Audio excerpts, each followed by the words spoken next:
आज के ज़माने में हम अपना दुःख किसी से नहीं कह सकते, क्योंकि ज़माना सिर्फ़ मज़ाक बनाता है। एक आप ही हो बाबा, जिससे हम अपनी सारी बातें कहते हैं। ऐसा है ज़मीर मेरा, किसी से न कहता हूँ। ऐसा है ज़मीर मेरा, किसी से न कहता हूँ। हुआ मन भारी तो मैं तेरे आगे रोता हूँ। हुआ मन भारी तो मैं तेरे आगे रोता हूँ।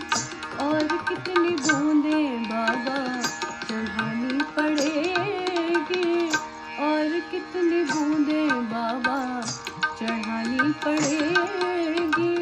लाज तुझे प्रेमियों की